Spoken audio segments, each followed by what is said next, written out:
ചേട്ടൻ ചോറ് കളഞ്ഞിട്ടുള്ള ഒരു പരിപാടി ഫുഡ് കഴിച്ചോണ്ടിരിക്കുകയാണ്. ഞാൻ ഈ കീറ്റോ ഡയറ്റ് നിർത്താനുള്ള കാരണം ഈ ചോറാ. എനിക്ക് ചോറ് ഒരു നേരമെങ്കിലും മതി.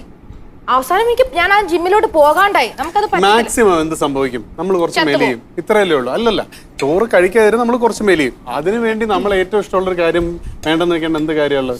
റിമി റിമി ഞാൻ കഴിക്കാറുണ്ട്, ഞാൻ കഴിക്കുന്നില്ല. ഇതിന് ഈ കഴിക്കുന്ന ഭക്ഷണവും ശരീരവും തമ്മിൽ ഒരു ബന്ധമില്ലാതെ നമ്മൾ മനസ്സിലാക്കുന്ന മീയെ കാണുമ്പോഴാണ് എമ്മാരി തീറ്റയാണെന്ന് അറിയാം.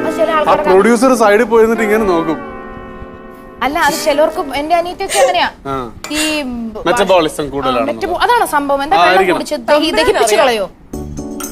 എനിക്കറിഞ്ഞൂടാ, ഞാൻ ഈ ഡയറ്റ് ഒന്നും പരീക്ഷിച്ചിട്ടില്ല. ഓക്കെ, മിയയ്ക്ക് വേണ്ടി ഞാനൊരു പാട്ട് പാടി കൊടുക്കാൻ പോയിട്ടാ. കാരണം നമ്മൾ മെഴുകുതിരിയിലോട്ട് വീണ്ടും വരികയാണ്. മിയ എന്നൊരു കുട്ടിയെ കാണുമ്പോ തന്നെ എല്ലാവരും മനസ്സിലൂടെ, നേരത്തെ ചേട്ടനോട് ചോദിച്ച പോലെ വരുന്നത് ഈ ഒരു സിനിമയും ഈ ഒരു പാട്ടുമായിരിക്കും.